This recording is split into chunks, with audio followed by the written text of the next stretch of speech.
We're coming to the level of consciousness, we're coming to the level of energy, and we're coming to the level of our beliefs and our intentions, and how those beliefs and intentions can shape our outward reality. Okay guys, so in today's video, I'm going to talk about some beliefs to help you hack reality. Now, these are beliefs closely related to higher states of consciousness and spiritual awakening. So if you recognize some of these as beliefs that you already hold, then you're already on your journey. But these are some of the beliefs and mindsets that have really helped me to transform myself and my life. And if you can really learn to internalize and embody these beliefs, it's really going to change how you view reality and how you operate in the world. We're no longer just a physical being trying to change matter with matter. We're coming to the level of consciousness, we're coming to the level of energy, and we're coming to the level of our beliefs and our intentions, and how those beliefs and intentions can shape our outward reality. So, number one is everything you see is a perspective, not a truth. Now, this is really important to understand. We often think that our way of thinking and being is the only way. Every person has their own subjective views and beliefs and conditioning, and that includes ourselves as well. We have to realize that the reality we see isn't the objective reality. The reality we see is through our own subjective lens. So this allows us to see that there are many different aspects and beliefs and perspectives that different people hold. And just because we see something a certain way, it doesn't necessarily mean that's the objective truth. So part of awakening is realizing that the lens we're looking through might be dirty, it might be scratched. And by doing that, we realize that we can actually change the view and change the lens that we're looking at reality through. And this allows us to be able to adopt new mindsets and beliefs and new perspectives that can open our mind. And it allows us to see that every single person in reality is basically just viewing the same objective reality, but through their own subjective perspective. Next one. Life doesn't happen to you, it happens for you. Now, this is a massive shift in perspective. So many people go through life being blown about by the wind. They become a victim of circumstances and a victim of cause and effect. They believe that life happens to them and they are just at the mercy of life's events and of other people. When you switch your belief and understand that life happens for you, you're no longer a victim of circumstances. You become the master of your circumstances. You're able to alchemize life's events. And what that means is seeing life's events that happen to you and not being victimized by them, not being hard done by them, but realizing that even those challenges and those limitations and that suffering was there for your highest good.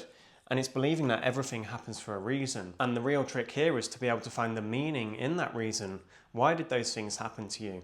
You know, especially our suffering.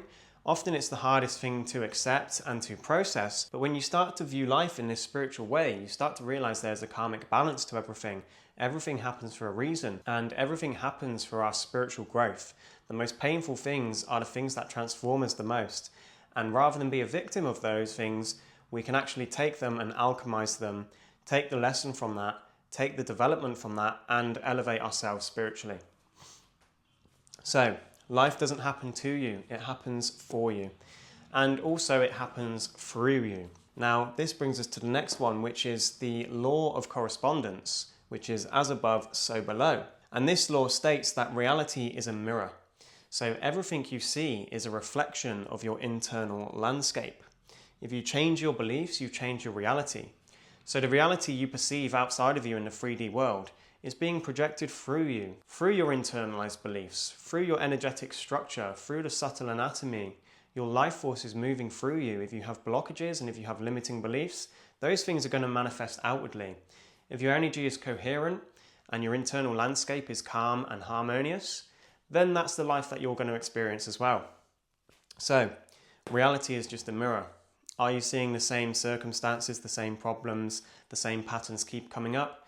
Well, it's because there's unresolved stuff going on for you internally. Similarly, if you've done the inner work and your internal landscape is harmonious and coherent, then the experiences in life that you're drawing in are also going to be harmonious and coherent. The next one is the law of vibration. And this states that everything exists in a state of potential. Every state or quality that you want to develop already exists within you in a state of potential. And every desired outcome exists in the quantum field as a state of potential. We just have to learn how to tune ourselves to that frequency. And through the process of resonance, we can begin to start drawing that experience into our life, or drawing that quality into our being. And to explain this, we can use the analogy of a radio. So the universe is the broadcast. This is the quantum field where every possibility exists as a state of potential. Now, our attention is the tuner of that radio. So where we start directing our attention towards is what we start tuning into. And the body is the receiver. So we can use our attention to tune into certain frequencies to begin that process of resonance, to then draw that state or quality into our being. So this is understanding the law of vibration and the law of resonance. Next one, your soul's purpose. So this is the belief that your dream life can be found through purpose, service, and alignment. That's what you're here to discover and co-create with the Creator. Now, when you truly embody this and believe this, and you believe that this is your soul's path, you cannot fail because you were born for it. So this is a mindset and a belief. And truly, our internalized beliefs are what shape our reality. So if we believe that we're here for a purpose, if we believe that we're connected to something greater than ourselves, if we find alignment and be of service, then we cannot fail because it's what we were supposed to do. And when you have that unshakable mindset and that belief, it can't not happen. This is the law of assumption. Now, we can't force attraction. There's a lot of stuff out there about the law of attraction and manifestation, but what we really want to focus on is alignment, because when we find alignment, everything is effortless and coherent. It's where our desires are aligned with our soul's purpose, and this is spirit changing matter. We're not matter trying to force matter. We're not trying to change outcomes in the physical reality. We're finding alignment in our spiritual path, and then the world begins to structure itself and organize itself around that purpose. You then become the creator of your reality. You become the cause of the effect. The next one is every obstacle is a pathway to greater success. So we no longer see our challenges or limitations as setbacks, we actually see them as the path towards our highest growth. So many people encounter hurdles and setbacks, and they sometimes use that as an excuse to give up. They say the plan isn't working, they say maybe I'm not cut out for this. But the master of circumstances sees those obstacles as opportunities to level up and to grow. So in this sense, we should always be thankful for our obstacles and our challenges, because they make us a more well-rounded person, they help us grow, and they help us fulfill our potential. Next one, this is about affirmations. So when doing positive affirmations, you don't want to aim higher than what you can actually internalize and believe. Your subconscious has to actually be able to accept the belief and internalize it. So in this way, rather than saying, I am a millionaire, if you're not, you might say, I am building wealth. You shouldn't say, I love myself, if you don't actually feel it and internalize it. A better affirmation to say would be, I am worthy of love. And by doing this, that is a true and factual statement. Every person is worthy of love, even if you don't feel it for yourself. But as you begin to reaffirm these ideas, you will slowly awaken that self-love within yourself. If you're forcing yourself to say, I love myself in the mirror, and you don't actually believe it, then you're creating this dissonance between what you're saying and what you actually believe. And we'll come on to this later with the idea of congruence, where your thoughts and your actions and your beliefs line up. So essentially, what you want to do when you're saying affirmations is to say something that your subconscious can actually internalize and believe. And this brings us on to how to impress the subconscious. So you cannot change an internalized limiting belief by just cutting it out. What you actually have to do is replace that limiting belief with a new story. So we don't focus on getting rid of the old stories and the old narratives. What we do is we actually focus on putting in new impressions that change the story and change the narrative. And eventually those old impressions will cease to exist. So it's about focusing on the positive outcome. It's about adding new impressions, and it's about adding impressions and affirmations that your subconscious can actually accept and believe. Next one. Life is a game of evolution and spiritual development. So as we go through life on this spiritual journey, life is going to test you. Life is going to see how much you've evolved. It's going to see if you're ready to step up to the next level, or if you're going to go back and repeat the same patterns. So often as we're stepping into a new phase of life, we will be tested by a temptation, by a pattern, by something that is trying to draw us back into that old life. And this is where we really have to show life that we have actually evolved spiritually, that we've actually evolved past that pattern by not repeating it. If we go back to that pattern, we're just showing life that we haven't actually grown, we haven't actually evolved, and we're still stuck in that same pattern. And then we're going to keep getting the same outcomes and the same results in life. So what we have to realize is life is a game, and it's like we have to level up, we have to evolve. And we do this by overcoming those challenges and those tests that life throws at us to show life we're breaking cycles and we're ready to evolve to the next level. The next one ties into what we just said. All growth comes from stepping into the unknown. You cannot create a new life while clinging to the old one. So in the quantum realm, that realm of unlimited possibilities, that is the unknown. If we're clinging to the old life, if we're clinging to old patterns, if we're clinging to toxic relationships, if we're clinging to comfort-seeking behavior, if we're clinging to coping mechanisms, we're going to be stuck in that old life. Now, to really step into a new life, we have to step into the unknown. We have to face our fears. We have to step into life with courage and with faith. And by doing that, we open ourselves up to this whole new realm of possibilities. It's like opening a door into the quantum realm. We have to shut the door behind us. And as every door shuts, 2 new doors open. So that's another perspective to keep in life. And it's also important to know that life happens in seasons. It's important to know what season of life you're in. Are you in a building phase? Are you in an integration phase? Are you in an exploration phase? You know, life isn't all happening at the same time. We don't have to carry our entire lives in one day. You know, we have to realize what phase of life we're in and then act accordingly. Next one is the law of karma. So this is everything that you put out will eventually come back to you. If you're selfish and you take, the world will take from you. If you're selfless and you give, so the world will give to you. And this is why it's so important to give of yourself, to be charitable, to do acts of service, to think of others, to think of how you're going to serve the world. You know, it's not just about what you can get, what money you can make, what life do you want to live. It's about what are you actually creating? What are you giving to the world? What value are you offering? You know, and I really find that having a connection with a higher power, with God, helps you on this journey, helps you find meaning, and really gives you a sense of fulfillment in giving back. And by giving back, you actually receive 10 times more. And this is the law of karma. So if everyone were to stop focusing on their own needs and focus on other people's needs, and every other person was focusing on other people's needs, everyone's needs would be met. The problem is we have people who are selfish, who are greedy, who are power hungry, and it's no fault of their own. This is just how life is. These are just levels of consciousness. This is the state of the modern world. As we grow and evolve spiritually, more and more people will be waking up to this.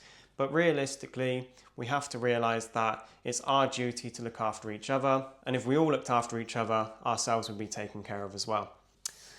Next one, faith and desire. Again, ties into having a sense of purpose and a connection with God. So how do we call into life the things that we desire? Hold a strong desire with as much emotional conviction and depth that you can generate, and animate that desire with the faith that it positively will be done. So when it comes to manifestation, the 2 really important things to have is a clear idea of your desire, of what you want, and also a strong faith that it positively will be done. When you have these 2 things, and you have your what and your why, you can leave the how and the when up to God. But it's important to keep a strong faith because, again, the world is a mirror. If you hold your beliefs with a strong enough conviction, they will eventually be reflected to you in the outward reality. And it's important to know that every impression that is made with the attitude of faith is given superior quality, greater power, and higher worth. It imbues our desires with this spiritual quality that really helps us to tap into that power greater than ourselves, that creative power outside of us. And finally, congruence. Like I mentioned earlier, this is where your thoughts, your words, your actions, and your beliefs are in alignment. And when all these things are in alignment, you create this coherence within yourself. It makes your energy field more coherent. It gives your words and your actions this kind of occult quality. Your words are literally casting spells. Again, like your beliefs, your language that you cast out into the universe is eventually reflected back to you. So it's important to use empowering language, to speak positively about yourself and to yourself, to have positive self-talk and to have self-belief. When you have all these things, you start to cultivate this unstoppable mindset. Now, it's not always easy to get to that point. You need some evidence to be able to start believing these things. But this is why you start small. Again, with your affirmations, you get 1% better at a time. You slowly start building this confidence. You start building this momentum. You start building this belief. And eventually, your capacity to have bigger and bigger beliefs for yourself, bigger and bigger aspirations grows. And this is when you'll eventually start to be able to have these beliefs that you are unstoppable, that you can do anything you put your mind to, and that you have a purpose in life and you will achieve it. You need some evidence to start with, but eventually once you get that momentum going, it becomes an internalized belief, it becomes an identity. And that brings me to the final point. the law of identity. You can only grow as much as the capacity of your identity allows you. You know, if you identify as someone that will never make it, you will never make it. If you identify as someone who is successful, then you will be successful. It might take you time, but you'll get there. If you want to start making content, but you don't identify as a content creator, you'll never begin. You know, if you identify as someone who is healthy and someone who's an athlete, then you'll get healthy and strong. If you can't identify as being someone who's fit and healthy, then you'll never be able to start living that lifestyle. So we have to be able to change our identity. When we can change our identity at the core level, then our actions and our outcomes in life are going to begin to reflect that. We can go as far as we can identify. So start identifying yourself as the person you want to be. Envision yourself as being able to achieve that, and slowly you'll start being able to move towards that. So I hope that was helpful. There's a lot of information there, and it's a lot to digest. And this is quite high level thinking. These are beliefs linked to a higher level of consciousness and spiritual growth. So as we begin to internalize them, we really begin to be able to change our reality from the inside out. We're no longer changing matter with matter. We're coming to the level of spirit, and we're coming to the level of consciousness and belief, and we're changing our outward reality through our beliefs, through the life force that is manifesting, through the prism of our being. And this is how we begin to become the author of our own destiny. So thanks for watching. Be sure to leave a comment. Let me know your thoughts on the video. Let me know if you'd like a part 2. And please do subscribe for more videos on self-mastery and spiritual growth. And I'll see you in the next one. Cheers.